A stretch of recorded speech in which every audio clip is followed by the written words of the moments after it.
Mike, could you share with us some of your experiences and some of the practical lessons God has taught you over the past decades amid such spiritual warfare? Well, first of all, I think the greatest lesson I've learned is that when the Bible says we wrestle not against flesh and blood, it means it. It's exactly what it's saying. And it's not just figuratively speaking. It's not talking about something that it's just, just kind of in the imagination, but it's real. And interestingly enough, shamanism, from what I've read and understood, is the fastest growing religion in North America today. So that's interesting. So obviously somebody believes it. Could you define shamanism? Shamanism is, many people use the word witch doctors. The Yanomami call them shaboris. They're the people that get in daily contact with their spirits, and they claim to control these spirits, and they actually have those spirits indwelling them. Wow. And they're very, very, how would you say, jealous of them, protective of them, and they do whatever bidding that these spirits would have them do. I remember one time speaking with Bautista, who had been a shaman before he accepted the claims of Christ on his life. And he happened to be back here in the United States during the Columbine school shooting. Wow. And his comment was quite telling, because he said, well, it's obvious that those people were listening to the spirit world. And I said, why? And he said, well, for myself, I would lay in my hammock and the noise of the demons in my ears would just become unbearable. And they were telling me to kill. He said, I hated everybody. He said, I hated my children, I hated my wife, I hated my family, I hated her. I just hated everybody in my village. And so finally the noise would become so oppressive that I would jump up, grab my bow and arrows, and I would go off to a different village and kill somebody, just to shut the demons up in my head. Wow. And he said, that's the type of hate that the demons bring. For somebody to walk into a school like that they're manifesting that kind of hate that I knew from the demon world. So that was his comment about that. And and then at another time, this was back in probably 1993, I was in a village.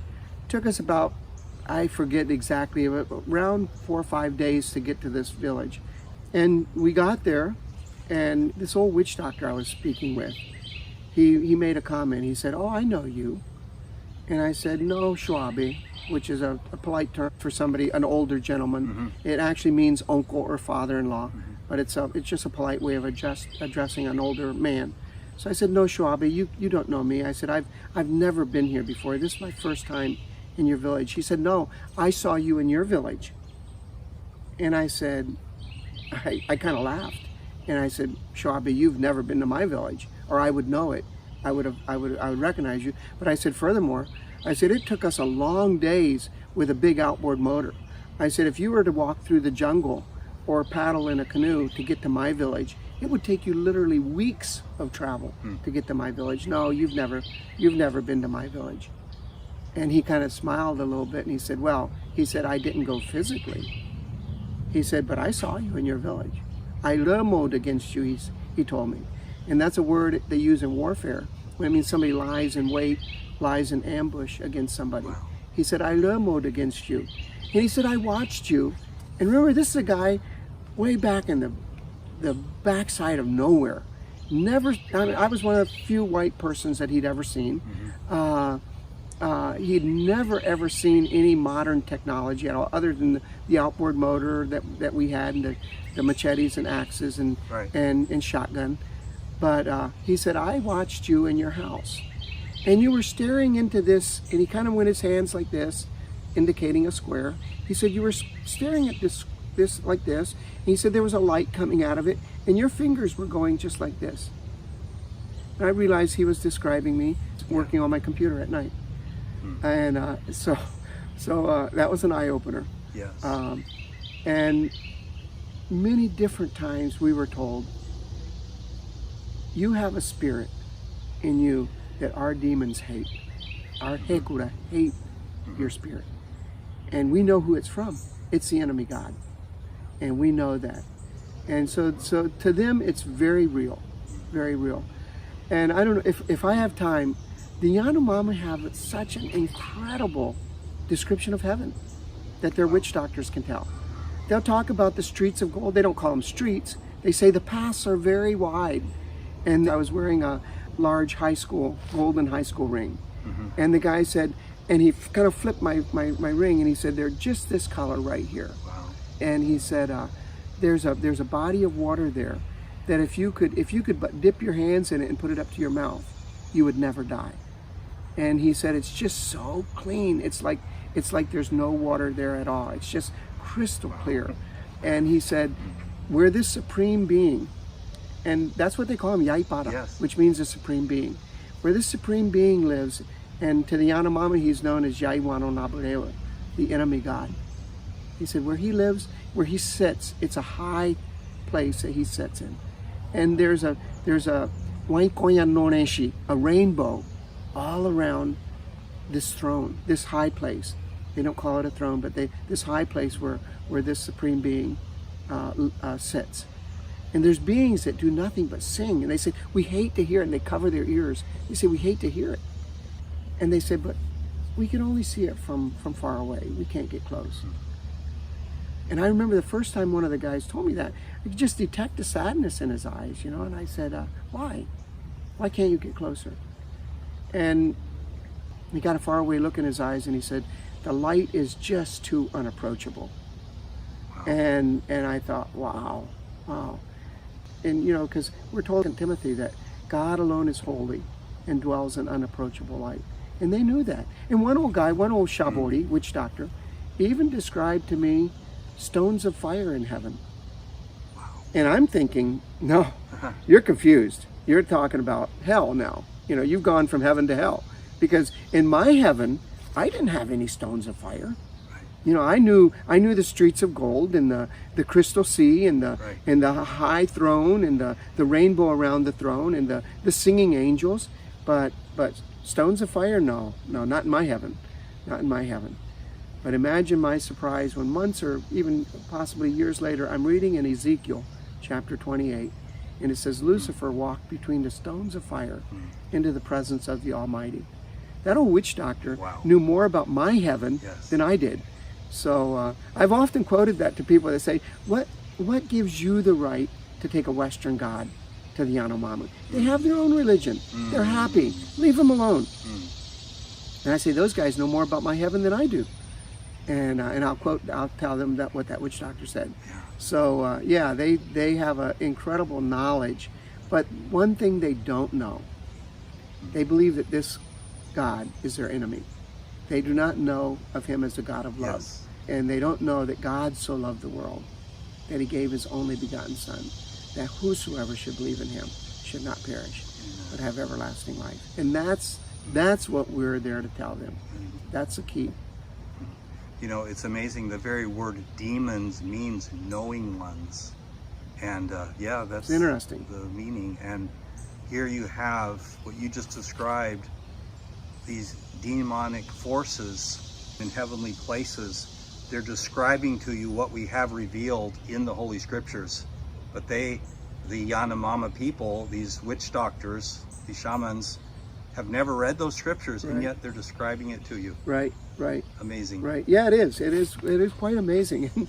And one village we got to, as we were going up there, every place we stopped, the people would say, "Oh no, you can't go up there. They hate the white person. They'll kill you on sight. They'll shoot. They will not even give you a chance to talk." And you know, we hear that a lot from different people. They always want you to, they don't want you to continue going on upriver past them. They want you to stop at their village. Right. So they'll always tell you that upriver they're going to be unfriendly. And so that's not uncommon. But this time it became oppressive as many times as they told us. So we knew that the people lived inland, that they weren't right on the river. So we'd have to have some kind of a guide to tell us where their trail came down to the river. Unless you know how to walk in the jungle, you would never follow a Yanomama trail. It's just a broken twig every once in a while. Wow. So we needed guides. So I asked if some guys wanted to go with us. And first they said no. They said those people are going to shoot you on sight. And I said no, they're not. I've never been there. We're not their enemy. It was my brother Gary and I. And I said no. They have no reason to be unfriendly to us. So they finally agreed to take us, and their thinking was, they said, well, one of our guys told them that we were from Koshloateri, and they had heard about Koshloateri from far away. Mm-hmm. So they took down the barriers and invited us into their village. And as we're crawling into their entryways are very low. You almost have to get down and stoop way down and kind of crawl into the village. And I remembered thinking, well, these people hate white people. Why should I tell them I'm white? And I just turned my light off, put it back in my pocket. So it's pitch black, and they're exuberantly welcoming us, and we're all talking Yanomami, and they showed us where to hang our hammocks. So we had just agreed that we would just do that in the dark with just the light of the fires. And all the guys that were traveling with me were clothed, and we all had caps on. So nobody really, in the dark, nobody noticed that Gary or I stood out, since we were all speaking Yanomami. Well, the next morning, I had a light blanket over my face because of the chill in the high humidity rainforest. And as I'm laying there, this old guy came. He wanted to greet his guests, who he thinks at this time they're all Yanomami. But I was furthest away from the fire because the smoke and everything kind of bothers me a little bit. And so I had this blanket over my face because of the chill. He pulls the blanket away to greet me in the morning about 5:30, just at first dawn.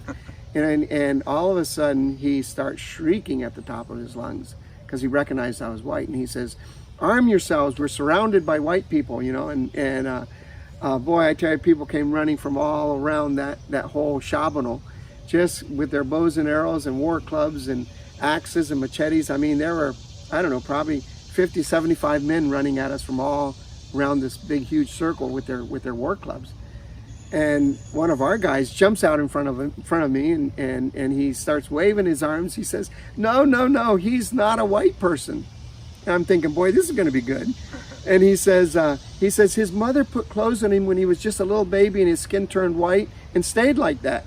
But anyway, they all came up there and they were all exuberantly greeting us. And by that time, you know, we were speaking Yanomami, so it was kind of, the situation was calming down quite a bit, and everybody was kind of laughing, and we were just talking. And I noticed this old guy squatting on his haunches, I don't know, maybe 15 yards away, just staring, really, really harshly staring at me. And I kind of, you know, when somebody's staring at you, it bugs you. So I didn't want to stare back. So I kind of turned and addressed the people over here, and not looking over there where he was. But again, when somebody's staring at you, you have to keep looking back to see if he's still staring. Right. So I kept looking over there, and he was still staring. So finally I said, "Grandfather," I said, "what's wrong? Why are you staring at me? You're making me nervous." He said, "Who are you?" And I said, "Well," I said, I really am from Koshloateri. I said, my parents came across the Great Water before I was born. I was born here in the jungle. And I said, "I drink the same water you do, Grandfather." And he said, "No, who are you?" And I said, "I don't know what you want me to say." I said, "Ask all my friends. They'll tell you that I was raised in Koshloateri. I'm Koshloateri." And he said, "No, who are you?" And I'm thinking this guy's asking who I'm related to, white person-wise, that he's angry with, and he wants to pick a fight with me because of that I'm not a Yanomami. And so I said, "I don't know what you want me to say." I said, "We heard that you were really upset with somebody from my country. I don't know why, and I don't, you know, I'm not related to the guy. I have no idea." And he said, No. He said, "Last night when you guys came into my village, I touched one of you guys, and I think it was you." And he rubs his arm like this, and he says, "My arm still hurts, like the shock you get from an electric eel at your touch." And he went like this. He said, my hekura fled into the night. And he said, the few that were brave enough to come back were up all night long sick, throwing up at your presence. He said, "I want to know who you are and what spirit you have to make my hekura Your spirits. His evil spirits react like they have. They are, he said, as far as I am away from you right now, my spirit, my heart is going just like this. He said, they are terribly agitated at your presence. He said, I want to know whose spirit you have. And I tell you, what an opening that we had. Gary and I sit down with that old guy, and we shared with him for hours. We took him from creation, we took him from who God was, creation, the Garden of Eden, sin in the garden, all the way up through to the crucifixion and resurrection of Jesus Christ. And the old guy listened so well, ever so often, really, really listening, nodding in his head and clicking his tongue. And finally he told us, he said, I know who you're talking about. You're talking about the enemy God. You're talking about Yahiwah Nabudewa. I've seen his land. And he went on to describe it just like so many other witch doctors have. So we went home. Took us almost 5 days to get home. And I was sharing with Bautista about him, and he said, man, that is so much like my father was when I first told him about hearing about God. He said, I would love to talk to that old man. So the very next day, we got back in our boats and turned around and went all the way back up there so that Bautista could witness to that old man. And the village was totally abandoned.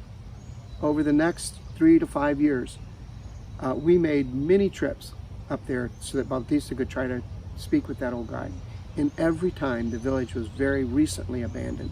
And he said his spirits knew we were coming and they didn't want him to hear anymore, and so they got him out of here. And never saw the old guy again. So I just pray that the seeds that Gary and I sowed that day with him so long ago would have had some fruit. I don't know though, I never saw him again.